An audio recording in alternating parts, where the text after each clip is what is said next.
So when talking about information technology's impact on nationalism, one of the first things that comes to mind is data accessibility, storage, and privacy at a national level. As we've all heard the saying, and as the saying goes, data is the new gold, and countries are certainly in the business of hoarding it. So let's talk about the for and against cases for this data privacy.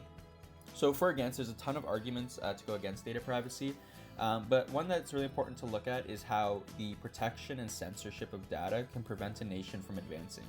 Additionally, it can hurt the ability to view other views and express the citizens' own opinions. So when we look at this, some countries limit or completely block out views that are against the government's agenda. The blockage of websites can prevent scientific research that is needed to advance the country.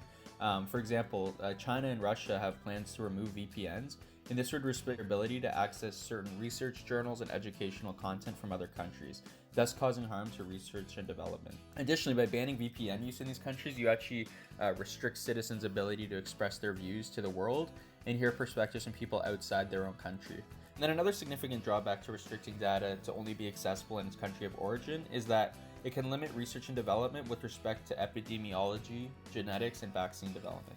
And this is especially relevant given today's COVID-19 pandemic. Given that epidemiology studies how diseases occur in different populations, it requires other nations' data to see how different nations react to certain diseases. So for example, for the COVID vaccine, majority of the approved vaccine are based on a technology called mRNA, and this type of technology can actually have side effects that differ from ethnicity groups. So by having data locked down from country to country, you could really hinder the ability to study these types of side effects, which in turn can really stunt research and development.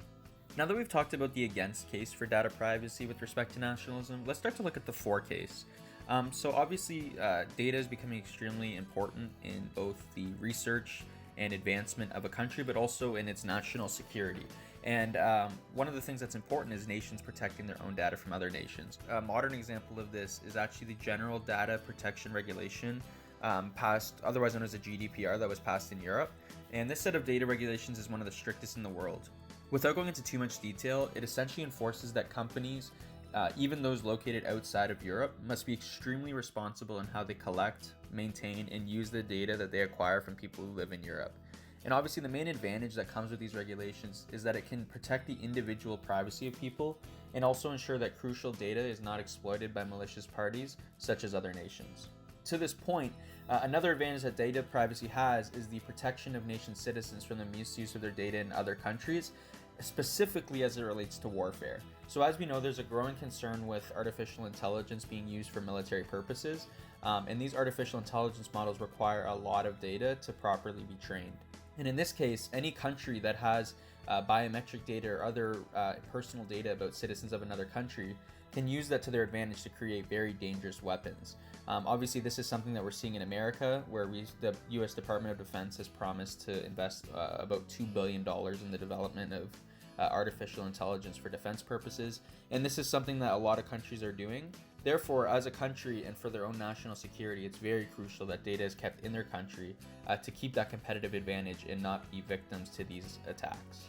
And the final argument for the for case of data protection is around the consumption of information.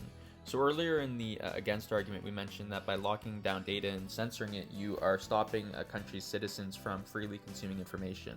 However, the advantage to doing this is that you can protect them from propaganda that other countries could be trying to spread. So an example of this is when Russia meddled in the 2016 American election. If America had data censorship regulations in place during this time, then it would have made it much more difficult for Russia to have an influence. And this is a growing concern for many countries. I mean, propaganda causes great harm to government and its citizens. And it can also be used even in extreme cases as a form of psychological warfare. So by having these data censorship laws in place at the national level, you can protect citizens from these types of threats from other countries. Now that we've talked about the relationship between data and nationalism, the last argument we wanted to present was around how social media kind of relates to nationalism with respect to politics and other matters like this. So in today's society, it's far easier for political leaders to communicate with their constituents than ever before. So whether it's Donald Trump putting out several tweets a day, often filled with misinformation that his followers gobble up, obviously this is before he was banned from Twitter, or the push for Brexit from UK politicians, clearly social media has a strong correlation with nationalism. So in this part of the presentation, we will explore the for and against cases for social media's relationship to nationalism. When discussing the against case, the way social media strengthens nationalism is the sheer speed at which news, poll results, and rumors are shared. This powerful tool can be utilized by nationalistic politicians to easily spread their ideas by taking advantage of people's inability to distinguish between fake and real information. And a perfect example of this is Donald Trump, the former US president. He is obviously an uncompromising nationalist who called on nations around the globe to embrace nationalism and reject globalism, saying, "Wise leaders put their people and countries first." And we have to remember that Donald Trump has over 88 million followers on Twitter, again, before he was banned. Therefore, his nationalistic posts can really intensify the hostilities between American citizens and other countries.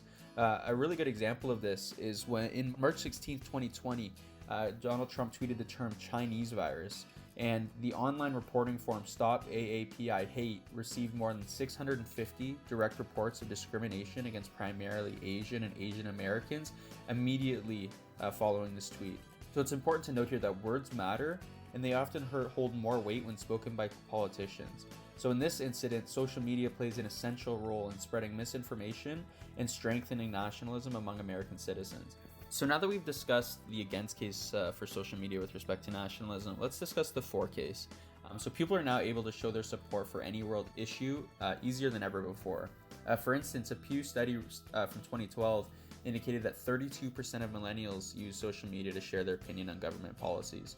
And these accessible forums allow people from all over countries in the world to really get behind issues that they find important. And as long as you get enough people behind them, it can really create change.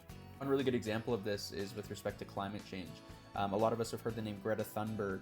In 2018, she was responsible for organizing a solo strike outside of the Swedish parliament. And then just a year later, through traction on Twitter and Instagram and other social media platforms, she was able to bring out 1.6 million people to take on this worldwide strike towards climate change as a result of her influence. And by doing this, you're essentially making countries more aware of important issues, but also citizens see this and gain more pride in their country. And another great example of this is the hashtag #MeToo movement that's been going on for a few years. Of course, this started after Alyssa Milano started this hashtag after telling her story about how she was sexually assaulted in the workplace. And this has since been a very hot topic of issue in terms of people coming to share their stories. So because of this, several people and companies were spotlighted and penalized for these actions, such as Harvey Weinstein, Kevin Spacey, and some of Uber's management team. And in America especially, the Me Too movement has resulted in more protection for workers, such as banning non-disclosure agreements that hide sexual misconduct. In fact, 76% of employed Americans say that the Me Too movement positively impacted how sexual harassment is addressed in the workplace, indicating that America is proud of their nation for how it is becoming a safer workplace for everyone. So this person is similar age to us. His name is Ryan, but unlike us, he has a little bit more experience with some of the topics covered. He has lived in both China and Canada, so he has a lot of firsthand experience with what it's like to experience some data censorship and other nationalism principles. So we thought it'd be a great idea to interview him. So my first question is, how do you feel about countries explicitly censoring data or information from their citizens? So do you think the pros outweigh the cons in this censorship? So I think censorship is a common issue in many countries, not only in developing countries like China and India. They are a very important step for the government to govern its people in America too. And I believe it's a strategy used to govern its people to not to disclose some of the information.